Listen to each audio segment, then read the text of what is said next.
Alors, on est de retour dans notre décor familier de la cuisine à Jean-Marie. Pas trop souffrant, moi. Non, il brasse la soupe avec ça. Oui, on va te tenir tranquille. On va le tenir à distance. Ça va faire du bien. Hein? OK, Jean-Marie, c'est la blanquette de veau à l'ancienne. Oui. J'aimerais qu'on énumère vitement les ingrédients. Alors, ici, des cubes de... les veaux avec os, des cubes de veau. Oui. Ça, je l'ai laissé un peu à l'eau froide pour enlever les impuretés. Là, je vais le faire bouillir dans une casserole avec de l'eau froide. On va commencer à l'eau froide. Ah oui, OK. Ensuite, lorsque ça va bouillir, on va écumer. Il va se former une petite écume. Et là, je vais ajouter sel, thym, laurier. On avait dans nos ingrédients l'oignon, le clou de girofle, bouquet garni, fond blanc qui est... C'est un bouillon. Ça va devenir un fond blanc de cuisson. Le sel, les poivres blancs, le citron, le beurre, la farine, jaune d'œuf, la crème. Et comme garniture, on avait champignons, oignons et pain de mie. C'est ça. OK, ça Dans quelle partie, Jean-Marie, ton veau? Le veau, ben, des cubes de veau, c'est généralement dans le devant. Soit le collier, la poitrine, les épaules. Tu achètes ça dans un morceau, puis tu fais des morceau, cubes avec ça. Environ quoi? Un pouce cube? Un pouce cube, oui. OK. Fait que si tu nous expliquais le cheminement à partir de là. Alors, c'est ça, on part à l'eau froide, dans notre chaudron ici. OK. On écume, à l'ébullition, il se forme une écume. On ajoute carottes, bouquet garni, oignons, thym, laurier, sel, poivre. On laisse cuire ça au moins 1 heure. Parce Une que heure, un feu d'eau? Mijoter. Mijoter. Feu d'eau. Lorsque c'est cuit, on va retirer nos cubes de veau. On va couler notre bouillon, qui va devenir un fond blanc de veau. Ah bon, OK. OK. Que l'on va épaissir avec un roux blanc. On a ici de la farine et du beurre. Là, ah oui, OK, là c'est expliqué dans la recette. Oh, oui, on fait un petit roux, on mouille avec le jus de cuisson du veau et on lie avec jaune d'œuf et crème. Ça devient une sauce allemande. C'est la base de la cuisine, on appelle ça la sauce allemande. C'est une grande sauce de la cuisine française. D'ailleurs, c'est un grand classique de la cuisine française. OK, c'est la recette que les gens peuvent voir à l'écran qui est disponible ici au Pierra ou au Trianon. C'est ça, ou au cellier privé. Oubliez-moi pas, c'est pas parce que je t'en ai non, vous êtes là, Soyez ça. Et la garniture de la blanquette de veau à l'ancienne, c'est des petits champignons, des cubes de champignons coupés en quartiers, cuits à blanc. Cuit à blanc, ça veut dire mettre très peu d'eau, un peu de jus de citron, sel, poivre, thym, laurier, un couvercle, et on cuit ça pendant 5 minutes, puis ça y est. Il reste blanc. OK. Et on décore quelques têtes de champignons que l'on tourne avec un couteau. Oui, ta fameuse façon de décorer avec la belle petite étoile sur le dessus, ça prend une main d'expert. Ça fait partie de la décoration. Okay. Puis du pain de mie que l'on taille en cœur, que l'on fait frire au beurre. Et des petits oignons. Tu sais, les petits oignons blancs? Oui. C'est ça. C'est les 3 choses-là qui vont servir de garniture avec persil haché. On va servir ça dans un plat creux ou dans l'assiette décorée avec les légumes, pommes de terre ou du riz.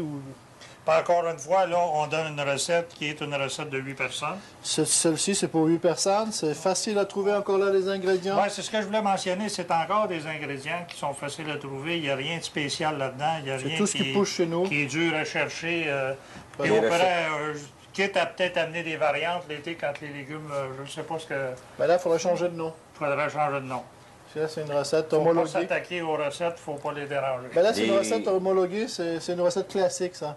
Mais si on veut faire du veau à n'importe quoi, on peut, des olives, de la moutarde, ce qu'on veut. Mais ça, comme tu dis, c'est la recette homologuée qui est la recette classique qui demande à être respectée. Normalement, oui, on respecte.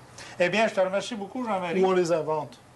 OK. On se revoit à la fin de l'émission pour la dégustation. Certainement. Ça va être prêt, ça va être cuit.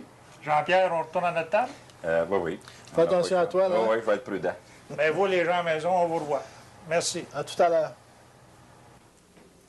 Ben, on est de retour, Jean-Pierre, avec notre région de la Loire. Là, on s'attaque à la première région qui va être la région centre. La région centre. On a une carte qui diffère ici, qui représente la Loire au complet. C'est ça. Alors, on a enlevé la carte de la France. Et avec, ici, on a la... Si tu veux bien nous situer pour la caméra, ici, on va y aller tranquillement. Oui. Alors, la région centre, c'est la région complètement à notre droite ou la région à l'est. Alors, je vais en parler un peu plus profondément tantôt. Il y a surtout 2 choses qui sont intéressantes là, avec les photos.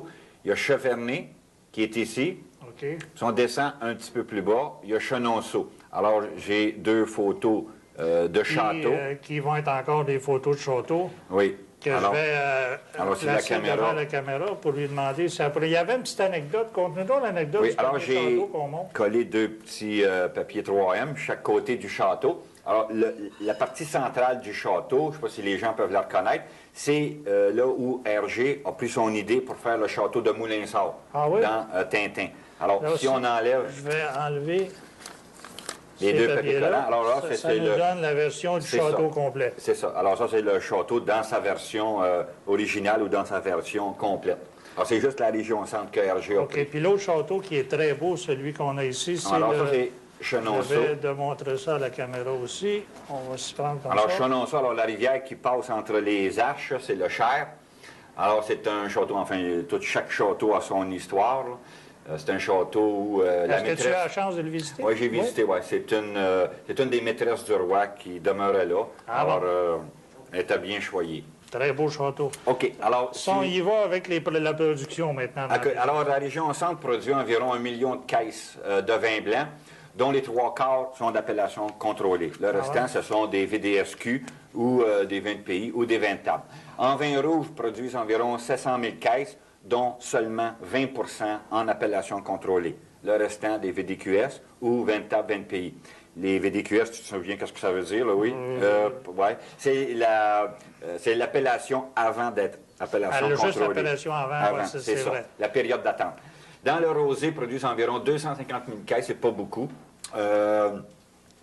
C'est une région qui est surtout dans le vin blanc, qui est spécialisée dans le vin Parce blanc. que j'imagine que c'est une région qui exporte beaucoup aussi. C'est une région qui exporte beaucoup, il y a du local, c'est pour le tourisme aussi, beaucoup de vins de tourisme. Côté climat, ça peut donner quoi? Le côté climat, c'est le côté... C'est un climat genre continental. Alors, ce sont beaucoup de pluie. Par contre, l'ensoleillement est assez prolongé. Dans les cépages, Oui, définitivement qu'ils ont leur cépage. on le cépage. En fait, c'est des cépages qui ne sont pas, sauf un, typiques à la Loire. C'est des cépages qui sont allés chercher un peu partout, qui trouvent leur plein épanouissement dans ces régions-là. Alors, dans le blanc, on parle de Chardonnay, de Sauvignon, de Bourgogne à ligoté. Dans les rouges, on va parler de Gamay. Gamay à 80 qui va donner des vins frais légers, qui sont vraiment semblables au Beaujolais. Le temps passe, Jean-Pierre, si on allait à notre deuxième région, qui est la Touraine. Oui, alors, dans la région... Touraine que je pourrais montrer vitement ici, qui est cette partie ici. Alors, dans la région de la Touraine, on va se trouver dans les jardins de la France.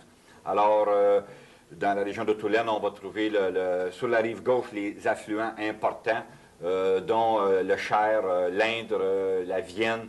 Ce sont des rivières qui coulent dans la Loire. Pourquoi l'expression des jardins de la France?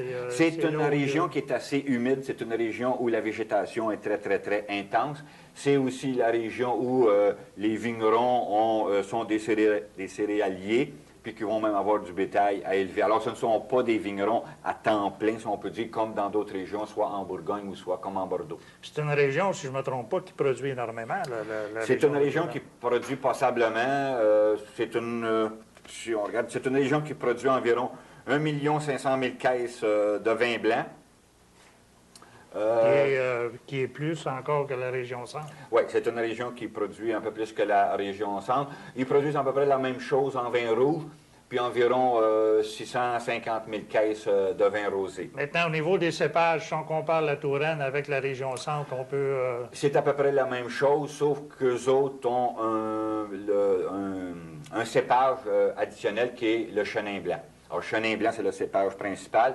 Ils ont du chardonnay. Ils ont du Sauvignon. Mais est-ce que le chenin blanc est typique à la Touraine ou on l'a en fait, le chenin blanc peut être cultivé un peu partout dans la Loire, sauf qu'en Touraine, pour profiter de l'appellation contrôlée, il faut qu'il y ait du chenin blanc. Il peut être coupé ou assemblé avec d'autres sortes de cépages, mais c'est surtout le chenin blanc. Les noms les plus connus, ça serait quoi, en fait, des vins qu'on trouve? Ben, il y a les Bourgueil en rouge, puis il y a le fameux Chinon qu'on entend parler dans les vins blancs. J'oubliais aussi tantôt, dans les vins rouges, on parle de Gamay. Le Gamay, c'est le cépage dominant de Beaujolais et du Brouilly. Il y a du Cabernet Chenin Franc, du Cabernet Sauvignon.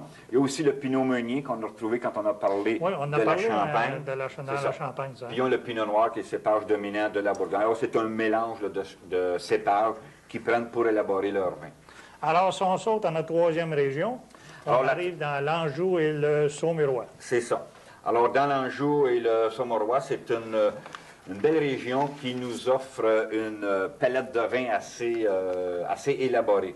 Alors, dans les blancs, on va trouver des blancs secs, très secs. On va trouver des blancs demi-secs, des blancs moelleux, des blancs liquoreux. Les amateurs de rosé sont très, très bien Je remarque servis. que dans la Loire, les vins, les rouges et les blancs se mélangent. Hein? Se mélangent. Dépendant des régions, on va juste changer d'une région à l'autre. Une région, c'est le vin blanc qui est plus populaire. Dans l'autre région, c'est le vin rouge ou c'est le rosé. Mais l'Anjou et le Saumurois, d'après ce que je peux voir, ils produisent encore plus de vin que les deux autres régions précédentes? Oui, c'est probablement la plus grosse région. C'est probablement là où il y a le plus de producteurs, mais aussi c'est que les producteurs sont vignobles à 100 tandis qu'ailleurs, ils sont des céréaliers ou sont des éleveurs d'animaux. On avait notre grenier qu'on disait, là, notre producteur. C'est ça, c'est ça. Alors, dans le climat, on s'en vient vers l'Atlantique. On a un climat plutôt atlantique avec des étés plus chauds, plus de soleil. Alors, c'est beaucoup plus favorable. Et naturellement, que c'est quand on parle de vallée, c'est des terrains qui ont plutôt plat. C'est plutôt plat, mais c'est vallonneux. En France, contrairement ici dans la vallée du Saint-Laurent, c'est plat. Là-bas, c'est pas plat. C'est toujours des vallons ou quand il y a des montagnes ou le massif central. Toujours desservi par un grand fleuve, comme dans toutes les régions. Toujours la Loire qui arrose toutes ces régions-là. Côté irrigation, puis c'est ça qui aide.